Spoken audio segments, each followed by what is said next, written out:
And I was like, man, if you really want to like fuck up somebody's life, make sure that they are broke and hungry.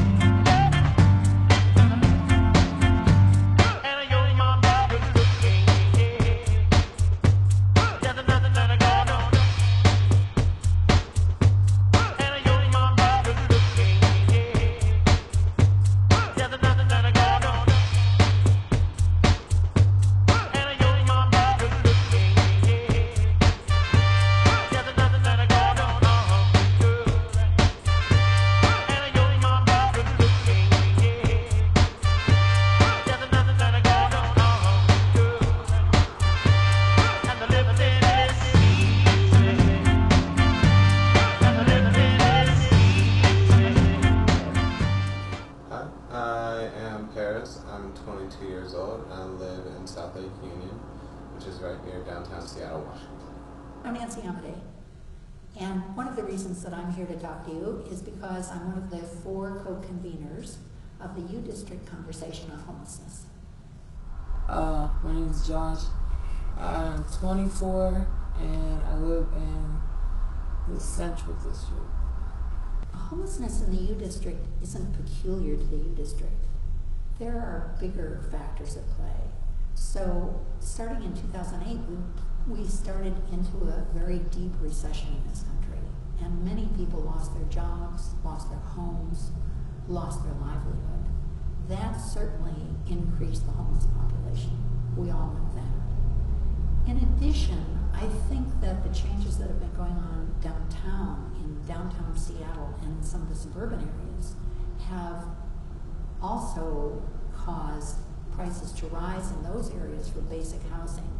And that means that people leave those areas and try to go someplace where at least it might be friendly to somebody who's homeless, relatively speaking.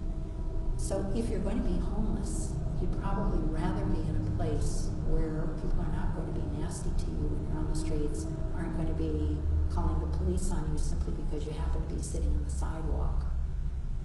And that's certainly true of some communities or some areas in the city.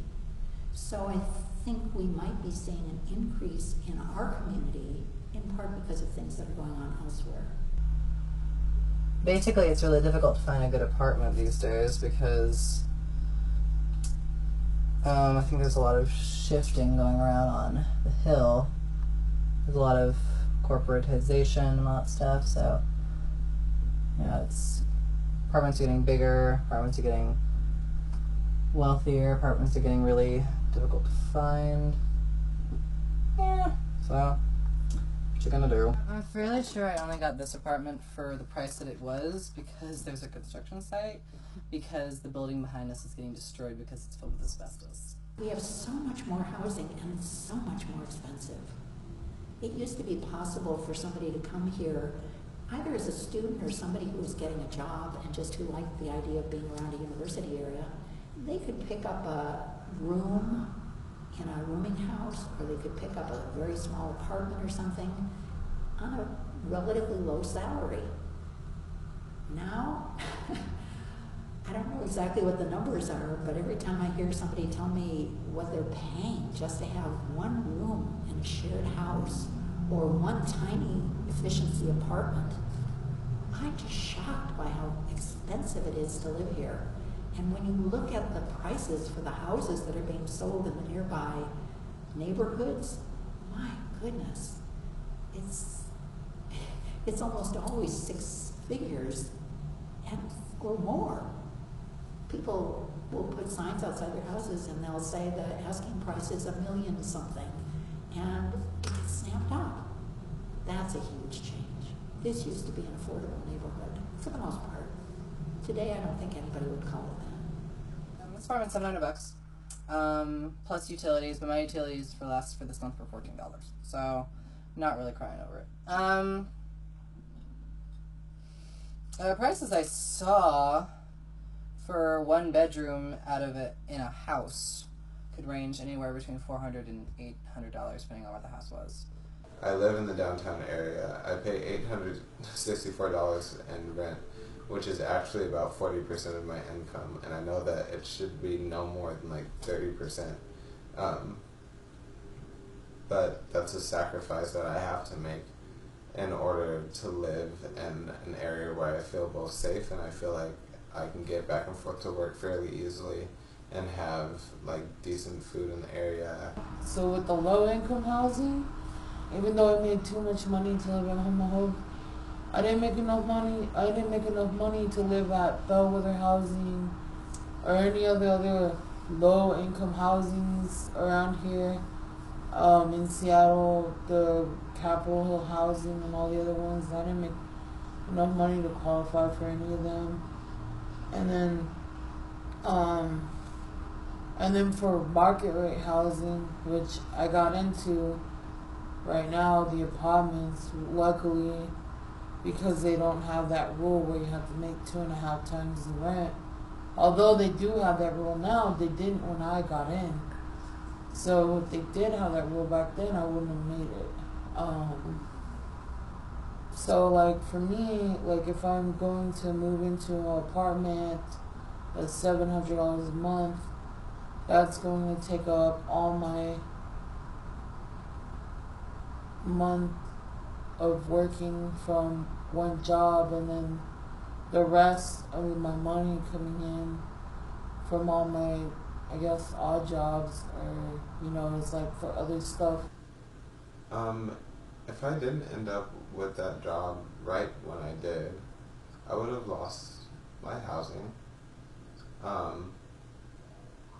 I wouldn't have been able to sustain a job because I would have been so focused on trying to find housing. So I would have ended up homeless. It's possible, actually, no. I probably would have ended up moving back down to Tacoma.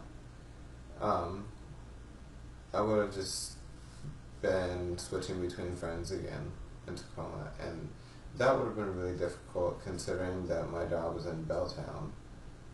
So I would have had to commute back and forth from Seattle to Tacoma every day, and traffic and everything, and trying to get all the way out to where my closer friends live. That would have been at least a 2-hour commute every day. 2 hours to and from. So that would have been 4 hours a day on the bus, and then 8 hours at work, and then whatever work I had to catch up on. Yeah, I think for me, like going back in homelessness can be really easily happen if I lost my income, my job. I mean, I guess that can happen to anyone, but like, I mean, there's other people that have like family or other like people that will like take them in, and I like don't have that. So it's like, I feel like for me, it's really easy for me to get paranoid. That's something always in the back of my mind.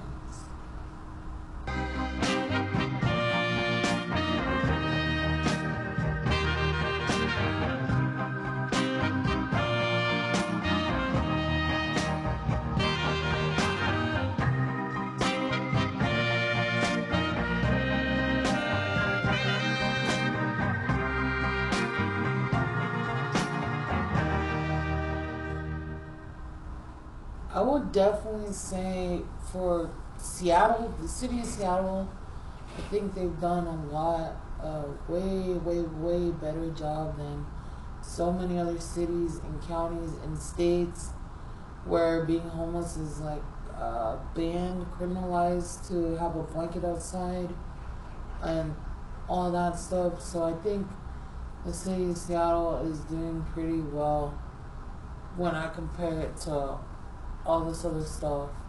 It's not perfect, and there's still a lot of homelessness in all of Seattle and King County, but I'd say it's like one of the leaders, at least. I think there needs to be like regulators on rents. So like it just keeps jumping higher and higher and higher, and it seems like, oh, that's okay. Like it just like keeps going, and like I don't know, like I just think there needs to be rent control. We don't want your pity. We don't want your charity. We want your voice. We want you to stand up and do something.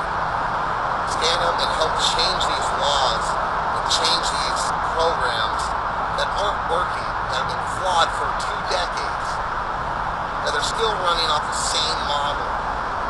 Right? If the model ain't worked this far, it's time to think a new plan up. Or go back in and find those broken clogs in your clock, clean them up, polish those son of a bitches, and flip it around and put it in and watch where the next one breaks.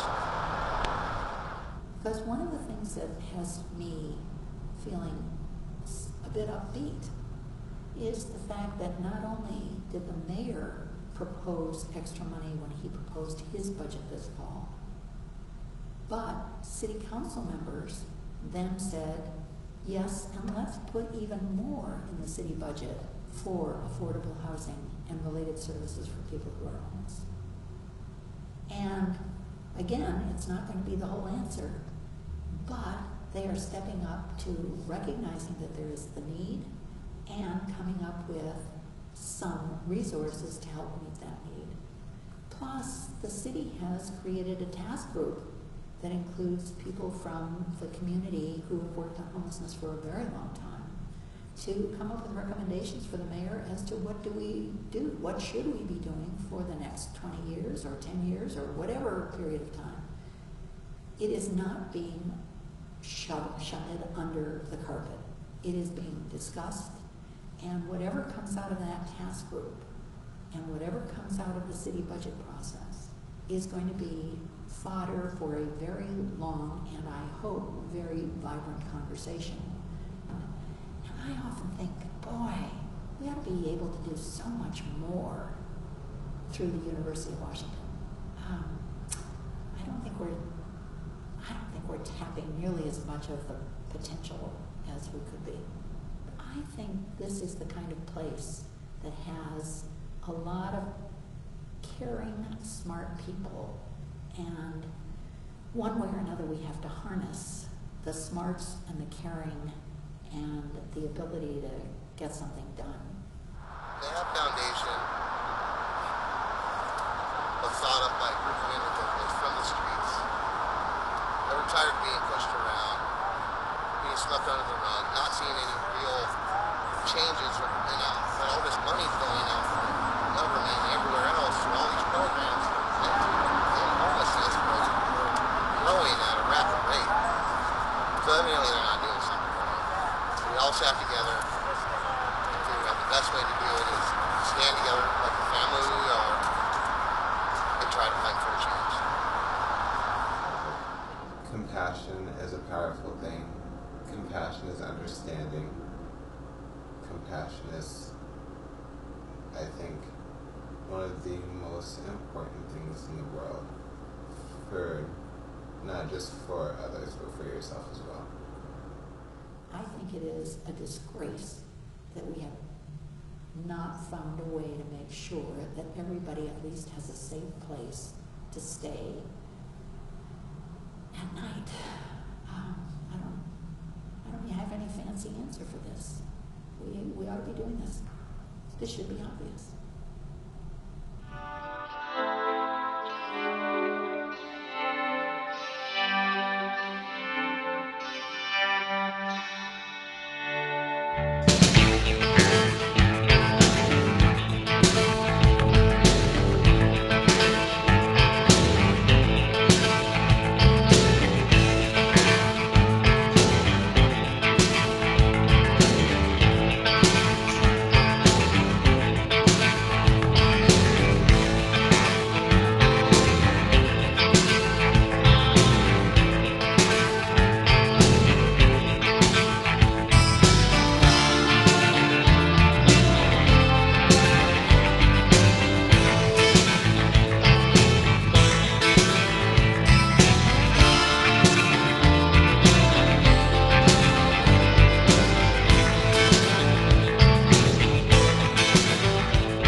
Hi, I'm Nigel Thornberry. I can't remember what else he said.